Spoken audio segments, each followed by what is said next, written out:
Subculturas. Esse é um termo que descreve um grupo de pessoas dentro de uma sociedade maior que possui seus próprios valores, hábitos e símbolos, os que os diferem das outras pessoas daquela sociedade que são consideradas parte do padrão. Nas últimas décadas, subculturas se tornaram algo bastante comentado, com algumas delas tendo furado a bolha e se tornado ícones de sua década ou período. Quando falamos de subculturas, logo vem à mente exemplos como os emos, os hippies ou até mesmo os otakus e até os furries. Mas o conceito de subcultura nos leva para muitos anos atrás na história para conhecer seus exemplos mais antigos, como também, nos anos mais recentes, conhecer subculturas pouco comentadas e bastante nichadas, que eu acharia interessante comentar com vocês nesse vídeo. Então, sem mais explicações, vamos conhecer algumas subculturas estranhas e obscuras.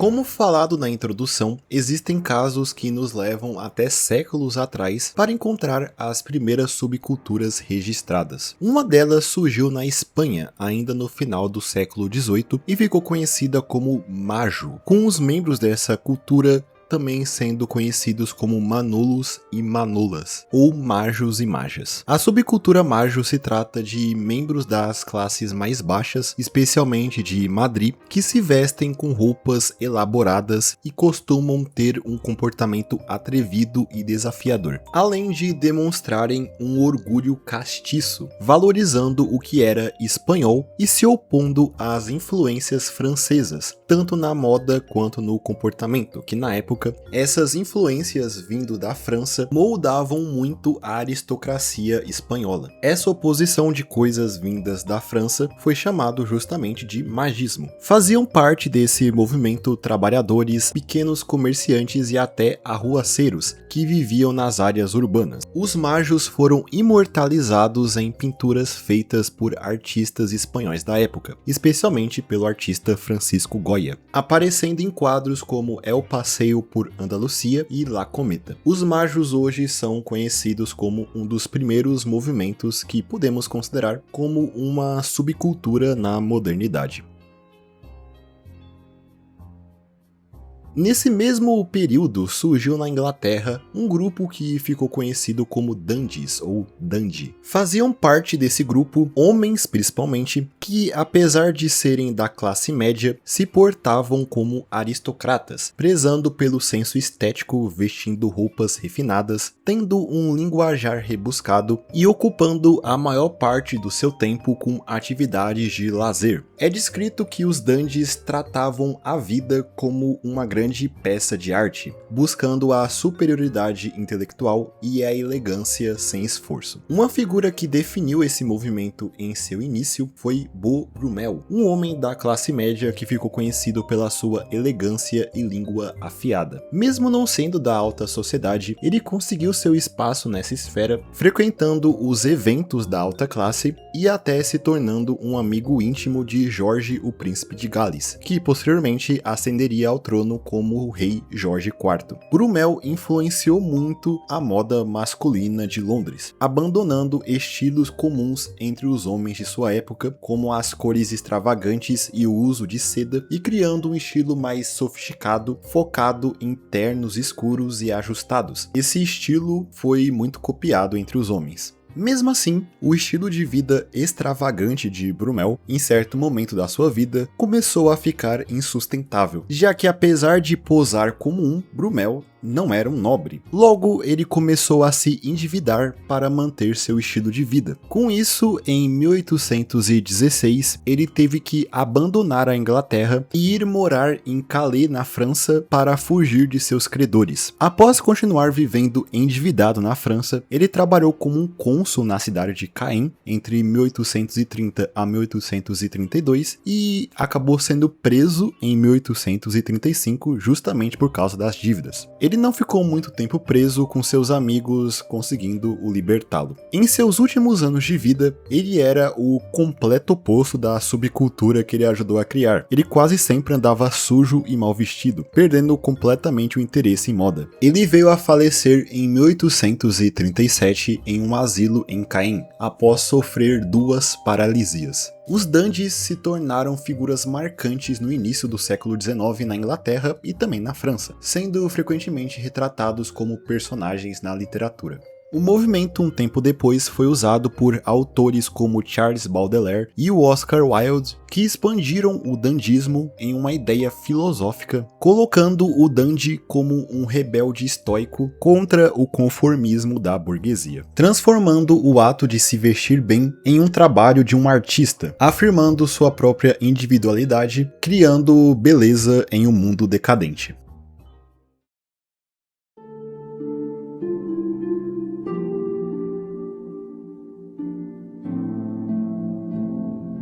E chegando próximo aos tempos atuais, uma subcultura que está ligada ao dandismo, que é bem obscura devido a ela estar limitada geograficamente, é a que ficou conhecida como Lasap. A Lasap é uma subcultura que existe nas cidades de Brazzaville e Kinshasa, as capitais da República do Congo e a República Democrática do Congo, respectivamente. Dentro da Lasap, os adeptos têm uma preocupação em se vestir de forma elegante, assim como os dandies. Essa subcultura surgiu ainda no início do século XX, quando os 2 Congos eram colônias europeias, e os nativos da região que trabalhavam como empregados domésticos conseguiam peças de roupas francesas como pagamento. O Lasap também serviu dentro do movimento anticolonial da região, onde essa moda francesa era misturada com elementos tradicionais locais. Os adeptos a essa subcultura são chamados de sapeurs, se forem homens, e sapeuses, se forem mulheres. E o nome Lasap é uma abreviação para a sociedade dos ambiancés e pessoas elegantes. Os sapeurs aderem um código restrito de não violência, cavalheirismo e polidez. Marcas como a Dior e a Gucci são frequentemente vistas na subcultura. A maior parte dos sapeurs vem de uma origem humilde e eles usam esses modos e vestuários justamente como uma forma de escapismo, além de inspirar suas comunidades que passam por dificuldades.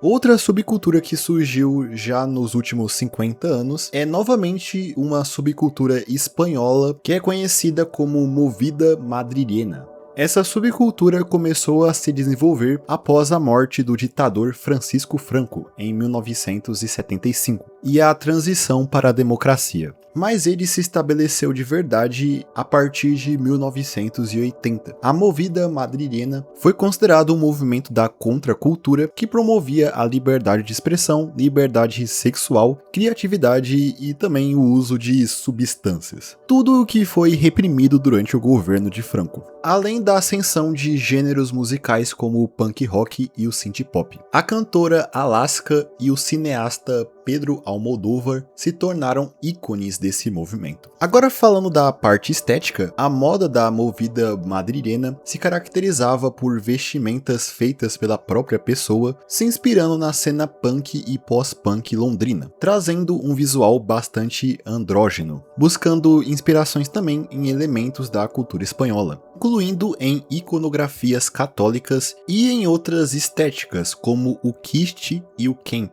formando assim um movimento que buscava uma nova identidade para os jovens na Espanha. Surgiu até mesmo uma espécie de dialeto novo dentro desse movimento, o chili. Esse socioleto, como é classificado, mistura gírias presentes na criminalidade, na marginalidade e no mundo das drogas e do tráfico, com palavras e termos arcaicos do espanhol, resgatando significados antigos de palavras e também palavras emprestadas do inglês. Com a ajuda desses movimentos, além da produção cinematográfica em torno desses jovens, o Chile foi espalhado para fora da cidade de Madrid, chegando a todos os pontos do país. Apesar disso, esse socioleto não é muito visto hoje em dia, apesar de ter influenciado a comunicação informal no país.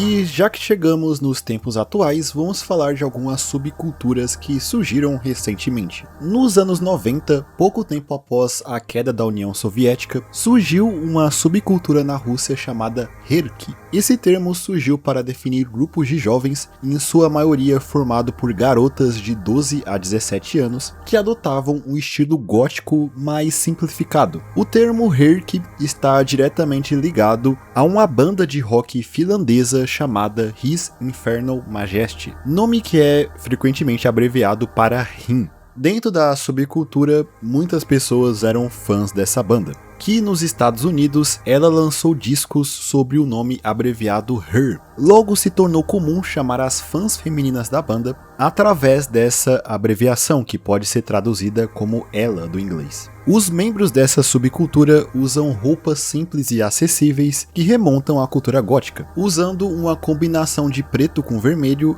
e um uso exagerado de delineador preto. Na estética da subcultura é comum ver construções da era soviética e elementos da internet russa do final dos anos 90 e início dos anos 2000. Os Herky, sendo uma subcultura ligada diretamente à Rússia, possui equivalentes em outras regiões. Na América do Norte existem os Molgoths, os góticos de shopping. O termo Molgoth surgiu de uma forma pejorativa entre os góticos durante o início dos anos 2000, para se referir a principalmente adolescentes que se interessavam pela cultura gótica, mas adotavam uma versão mais comercial do estilo, usando roupas e adereços que podiam ser encontrados sendo vendidos em shoppings, ou de outras formas consideradas acessíveis. No visual do Molgoth, vemos coisas muito ligadas a um estereótipo da cultura gótica, como botas de plataforma, calças largas, aqueles cintos cravejados, muita roupa preta e aquelas roupas com teias de aranha. Eu não sei se isso tem um nome específico. O Molgoth surgiu no momento em que existia uma fusão de vários elementos diferentes, a estética gótica, a sonoridade e visuais do nu metal e a temática emocional do emo. Todos esses elementos contribuíram de alguma forma para essa subcultura. Figuras da música que são relacionadas ao Molgoth são o Marilyn Manson, o Slipknot e o Evanescence. Existe também outro termo que possui o prefixo Mol, os Mall Ninjas, que são bem diferentes dos Molgoths. Esse termo foi criado para descrever homens que gostam de posar e se gravar utilizando armas. Na maioria das vezes, armas brancas, que podem ser compradas em centros comerciais. Armas essas que têm visuais, digamos, exóticos. A maioria das coisas dessa subcultura eu tenho um pouco de medo de mostrar aqui no YouTube porque são armas, então fica complicado. Mas uma boa forma de exemplificar os Mall Ninjas são aqueles caras que tiram fotos com katanás que você encontra na Liberdade, ou homens que se gravam manuseando aquelas facas com formatos diferentes, como as facas do Counter-Strike.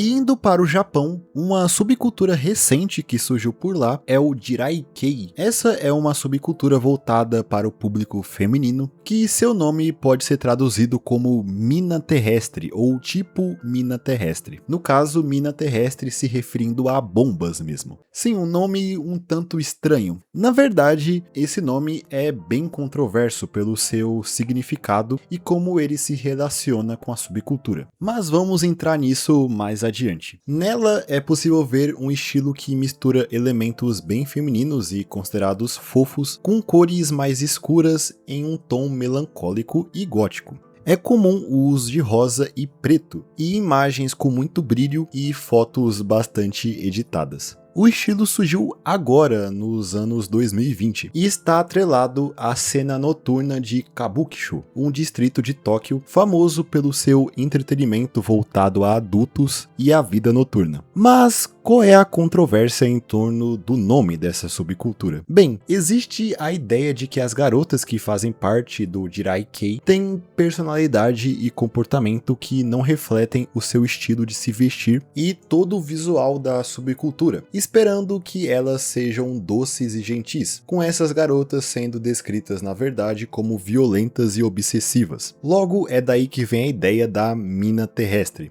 Por causa disso, muitas adeptas da subcultura preferem referir a seu estilo com o termo dark girly, para justamente se distanciar dessa conotação negativa e focar a subcultura em seus visuais.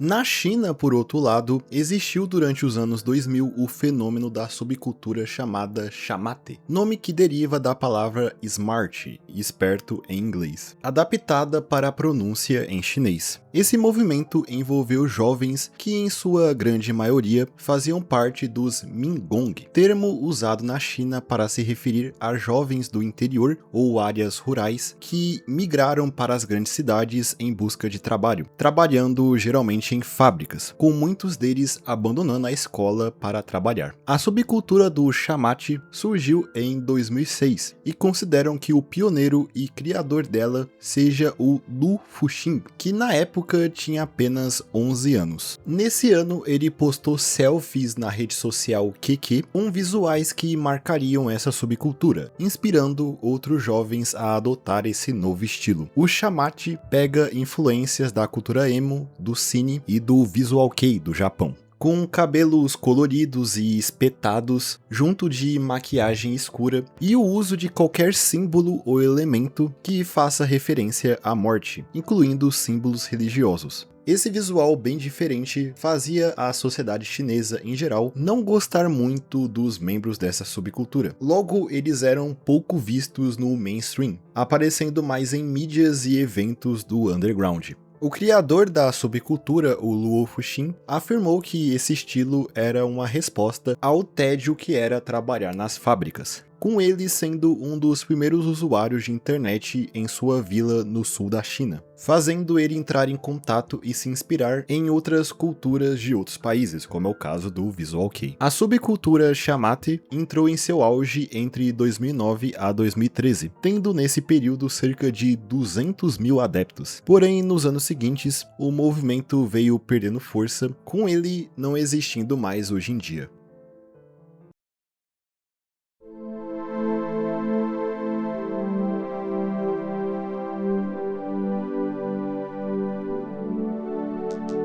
Existem também, é claro, subculturas que surgiram na internet, e muito da sua atividade acontece virtualmente. Temos casos populares como e-girls e e-boys, ou subculturas mais específicas como a Dark Academia, que gira em torno da idealização daquelas universidades tradicionais europeias, glorificando artes clássicas, literatura, estudo e arquitetura gótica, representando sempre ambientes frios dentro de universidades e bibliotecas. Mas uma que se destaca entre as subculturas da internet é a C-Punk, que você provavelmente já ouviu falar, pelo menos o termo, que apesar de ter o sufixo punk, não tem nada a ver com as dezenas de subgêneros da ficção científica que também terminam com punk, como o steampunk. O C-punk é uma subcultura e gênero musical da internet que surgiu em sites como o Twitter e o Tumblr em torno de 2011.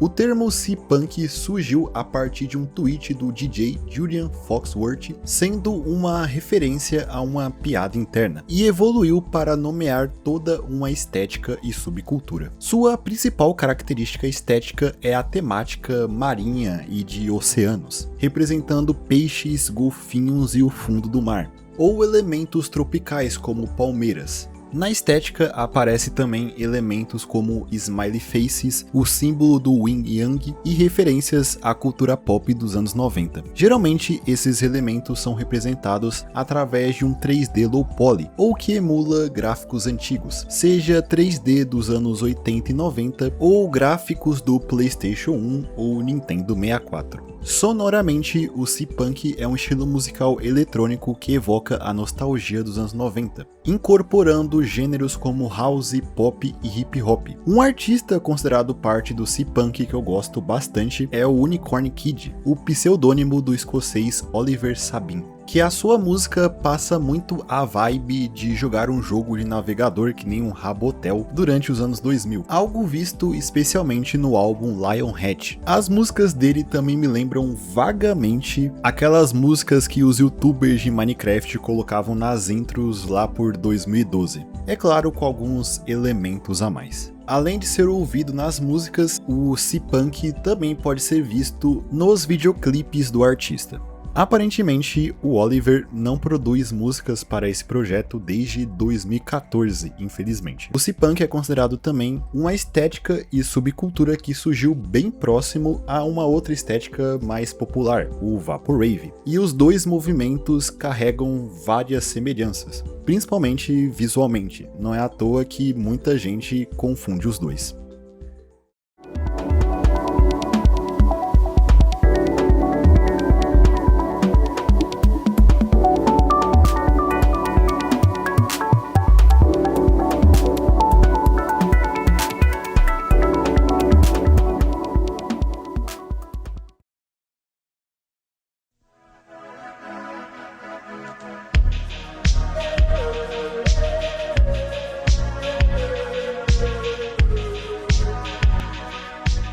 Então, eu acho que é isso. Essas foram algumas subculturas interessantes que eu decidi compartilhar com vocês nesse vídeo. Eu espero que vocês tenham gostado. Se sim, não se esqueça de comentar aí embaixo, deixar o seu like e se inscrever no canal para mais vídeos como esse no futuro. E no mais é isso, eu espero todos vocês em um próximo vídeo. Até mais!